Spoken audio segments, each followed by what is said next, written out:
అదేనా ఒకప్పుడు ప్రజాస్వామ్య నమ్మకం లేక ప్రజాస్వామ్యబద్ధంగా వివరించకుండా తుపాకీ గుట్టం ద్వారానే రాజ్యాధికారం సాధించాలని చెప్పి ప్రజలను ఊచకూత కూర్చున్నటువంటి నక్సలైట్లు ఒకప్పుడు ఎన్నికలను బహిష్కరించేవాళ్ళు. అప్పుడు అధికారంలో పార్టీ గాని పార్టీలు ప్రభుత్వాలు గాని భారతీయ జనతా పార్టీ గాని పోలీస్ అధికార యంత్రాంగం గాని దాన్ని వ్యతిరేకించే వాళ్ళం. ప్రజాస్వామ్యంలో పాల్గొనండి, ఎన్నికల్లో ఓట్లు వేయండి, మీ నిర్ణయాన్ని ప్రకటించండి, ప్రజాస్వామ్యం ద్వారా మాత్రమే అధికారం రావాలి, తుపాకీ కొట్టడం ద్వారా అధికారం రాలేమని చెప్పి అప్పుడు మేము అందరం మాట్లాడేవాళ్ళం, స్టేట్మెంట్ ఇచ్చేవాళ్ళం, అప్పీల్ చేసేవాళ్ళం. ఇప్పుడు దురదృష్టవశాత్తు ఈ తెలంగాణ రాష్ట్రంలో హైదరాబాద్ లోకల్ బాడీ ఎమ్మెల్సీకి జరుగుతున్న ఎన్నికల్లో బీఆర్ఎస్ పార్టీ, కాంగ్రెస్ పార్టీ ఈ రెండు పార్టీలు ఎన్నికలకు దూరంగా ఉండడం, ఓటింగ్ కు దూరంగా ఉండడం, ఇవాళ ప్రజాస్వామ్యానికి విరుద్ధం. వీళ్ళు నక్సలైట్ల వారసులుగా వివరిస్తున్నారు. వీళ్ళు అది కూడా గొప్ప ఎప్పుడు రావచ్చు. నక్సలైట్ల వారసులు కూడా గొప్ప ఎప్పుడే దౌర్భాగ్య పరిస్థితి ఉన్నది తెలంగాణ రాష్ట్రంలో.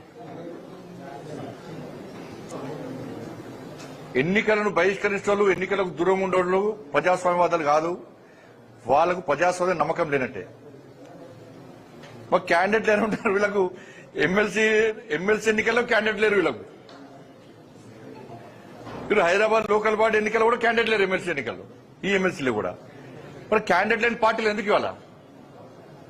వీళ్ళు వచ్చి 10 సంవత్సరాలు అధికారం చెలాయించారు. కాంగ్రెస్ పార్టీ అధికారంలోకి వచ్చి 15 నెలలు అయింది. ఇలా క్యాండిడేట్లే కరువేరు. క్యాండిడేట్ కరువైన పార్టీలు రేపు ప్రజలకు ఏ విధంగా సేవ చేస్తాయి? వీళ్ళు 5, 10 ఇంకా 4.5 సంవత్సరాలు ఏ విధంగా అధికారంలో ఉంటారు? వాళ్ళు తిరిగి అధికారంలోకి ఏ విధంగా వస్తారు? బీఆర్ఎస్ పార్టీ క్యాండిడేట్ కరువైన వాళ్ళు. అందుకే మొన్న జరిగిన ఎమ్మెల్సీ ఎన్నికలో ప్రజలు ఈ రెండు పార్టీలకు గుణపాఠం చెప్పారు. ప్రజాస్వామ్యం మీద నమ్మే పార్టీ భారతీయ జనతా పార్టీ, ప్రజాస్వామ్యబద్ధంగా వివరించే పార్టీ భారతీయ జనతా పార్టీ కాబట్టి ప్రజలు బీజేపీ కోటేసి గెలిపించారు.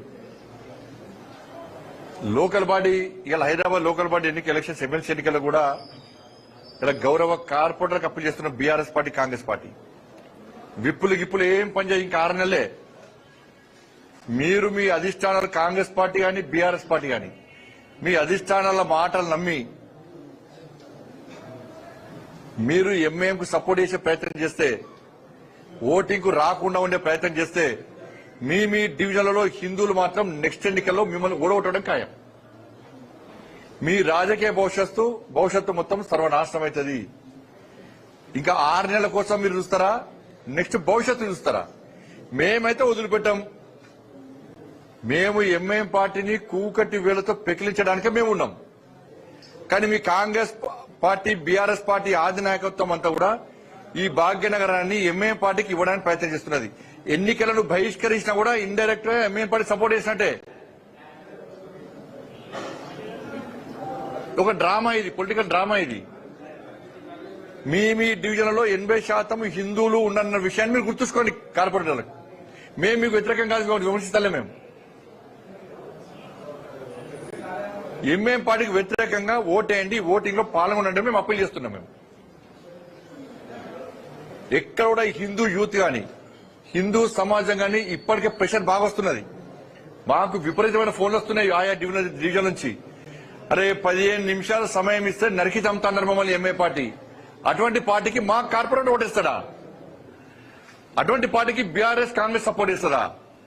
మా దేవులను అవమానపరిచారు, మా గోమాతను వధిస్తున్నారు. అటువంటి ఎంఐఎం పార్టీకి బీఆర్ఎస్, కాంగ్రెస్ పార్టీ సపోర్ట్ చేస్తాయా? మా హిందూ సమాజాన్ని చీల్చే ప్రయత్నం చేస్తున్నారు. అటువంటి ఎంఐఎం పార్టీకి BRS party, Congress party support చేస్తారా? వాళ్ళని గెలిపిస్తారా అని చెప్పి హిందూ సమాజం ఈ భాగ్యనగర్ లో చాలా ఆగ్రహంగా ఉన్నారు. ఆయా కార్పొరేటర్ల మీద ఒత్తిడి తీసుకొస్తారు గ్యారంటీ. ఇప్పటికే స్టార్ట్ అయింది చాలా డివిజన్లలో కూడా. ఇంతకుముందు సమావేశం జరిగినప్పుడు చాలా మంది మా డివిజన్ అధ్యక్షులు చెప్తున్నారు, అన్న మా డివిజన్లలో హిందూ సమాజం అంతా ఒకటైంది. కార్పొరేటర్లు గిట్ట రేపు ఓటింగ్ లో పాల్గొనకుంటే, ఎంఐఎం పార్టీకి వ్యతిరేకంగా ఓటు వేయకుంటే ఎట్టి బస్సులో హిందువులు వాళ్ళను నెక్స్ట్ ఎలక్షన్ లో వాళ్ళకు ఓటేసే ప్రసక్తి లేదని చెప్పి కుండ బదులుకుంటారు స్పష్టం చేస్తున్నారు. ఇది అనుకుంటారు కావచ్చు, ఇంకా 6 నెలల దాకా ఉంటుందని చెప్పి. పక్కా 6 నెలల తర్వాత జరిగే జిహెచ్ఎంసీ ఎన్నికల్లో ఈ BRS party, Congress party corporate డివిజన్లలో ఓటు వేసినప్పుడు ప్రజలకు ఇదే గుర్తొస్తుంది, ఇదే గుర్తొస్తుంది. కాబట్టి దయచేసి గుర్తుంచుకోండి, మీరు మీ అధిష్టానము ఆదేశాలు ముఖ్యమా, నెక్స్ట్ మీ రాజకీయ భవిష్యత్తు ముఖ్యమా ఆలోచించుకోండి. మేము మాత్రం వదిలిపెట్టే ప్రసక్తి లేదు. మళ్ళీ మీకు రిక్వెస్ట్ చేస్తున్నాం, మీరు ధైర్యంగా రండి. నెక్స్ట్ మిమ్మల్ని గెలిపించే బాధ్యత మాది, హిందువులదే.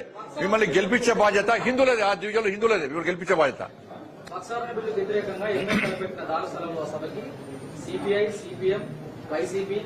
ఏడుంది ఏది సిపిఐ సిపిఎం ఎవరు చెప్పరా? అదే సిపిఐ సిపిఎం ఎక్కడ చెప్పు, వాళ్ళు ఏ ఎండగా గొడవడం వాళ్ళు సిపిఐ సిపిఎం వాళ్ళు.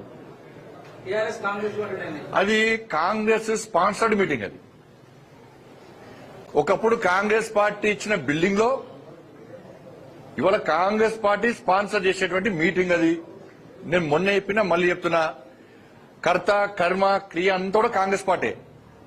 కాంగ్రెస్ పార్టీ సూచన మేరకే ఇవాళ తెలంగాణ రాష్ట్రంలో వక్ఫ్ సవరణ బిల్లుకు వ్యతిరేకంగా ఇవాళ కొన్ని ముస్లిం సంఘాలు ఎంఐఎం పార్టీ ఆధ్వర్యంలో వాళ్ళ ప్రోద్బలంతో ఇవాళ మీటింగ్ పెడుతున్నారు. దీంతో ఏం అయ్యేది కాదు. నేను ఇవాళ మీటింగ్ పెడుతున్నటువంటి ఆ ముస్లిం సమాజానికి సంబంధించిన నాయకులను ప్రశ్నిస్తున్నా. ఇన్ని రోజులు తెలంగాణ రాష్ట్రంలో దాదాపు 77,000 ఎకరాల స్థలం ఉంది. ప్రతి సంవత్సరము 1,000 కోట్ల రూపాయల ఆదాయం వస్తుంది. దాని ద్వారా మీరు ఈ తెలంగాణ రాష్ట్రంలో ఏ పేద ముస్లింకైనా న్యాయం చేసిండ్రా? ఎవరినైనా పేద ముస్లింలు ఆదుకునే ప్రయత్నం మీరు చేసిండ్రా? దానికి సమాధానం చెప్పాల్సిన బాధ్యత ఆ వేదికకు ఉన్నది. ఇవాళ నరేంద్ర మోడీ గారి ప్రభుత్వం ఆ ముస్లిం పేదలకు సహాయం చేయాలి, వాళ్లకు న్యాయం జరగాలని చెప్పి ఒక మంచి ఆలోచనతోని ఈ సవరణ తీసుకొచ్చింది. దీన్ని వ్యతిరేకిస్తే ముస్లిం సమాజంలో పేదలను వ్యతిరేకించినట్లే. అంటే పేదలు ఎక్కడ ఉండండి, పెద్దోళ్ళంతా ఓవైసీ లెక్క ఉండాలి, ఓవైసీ కుటుంబం లెక్క ఉండాలని చెప్పంటున్నారు. నేను మళ్ళీ చెప్తున్నా, కాంగ్రెస్ పార్టీకి ఇక్కడ నేను సవాల్ చేస్తున్నా, మీకు దమ్ము ధైర్యం ఉంటే తెలంగాణ రాష్ట్రంలో వక్ఫ్ ఆస్తులు ఎంత, ఎవరి ఆధీనంలో ఉన్నాయి, దాని ద్వారా ఎంత ఇన్కమ్ వస్తున్నది, వచ్చిన ఇన్కమ్ ఎంతమంది పేద ముస్లిం సహకరిస్తున్నది, లాభం చేస్తున్నది, శ్వేతపత్రం విడుదల చేయమని చెప్పండి.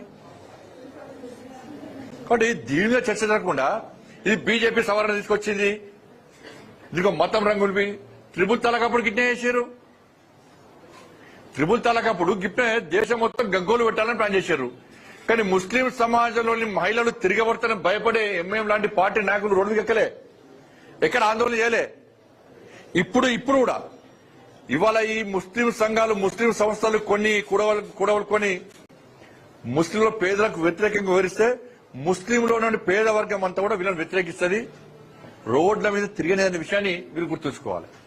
అరే ఎందుకు మేము హిందువులు ఎందుకు భరించాలి? మేము చెప్తున్నా, మేము అడుగుతున్నాం. ఇవాళ మొన్న కూడా చెప్పినా,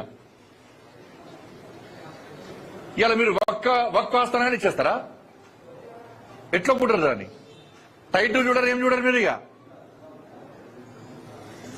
మరి రాముడి గుడి కట్టడానికి మాత్రం రాముడు అక్కడనే పుట్టిండా, రాముడి పుట్టిన గ్యారెంటీ ఏంటి అని ప్రశ్నించినటువంటి ఈ సంఘాలు, ఈ కమ్యూనిస్టులు గాని, బీఆర్ఎస్ వాళ్ళు గాని, కాంగ్రెస్ వాళ్ళు గాని, మజ్లిస్ వాళ్ళు గాని, వాళ్ళు ఏం ఆధారం లేకుండా వక్ఫ్ ఆస్తి అంటే తీసుకుంటే ఒప్పుకుంటారు దానికి.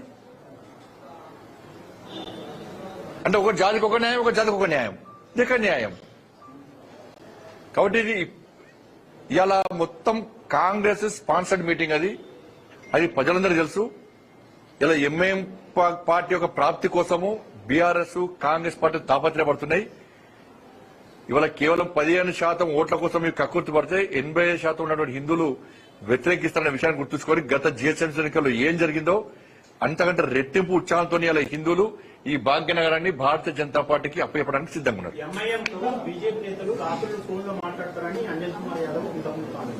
ఎవరు మాట్లాడతారని కాదు, అలా ఎవరు కామెడీ దానికి సాన్స్ చేయాల్సిన అవసరం లేదు.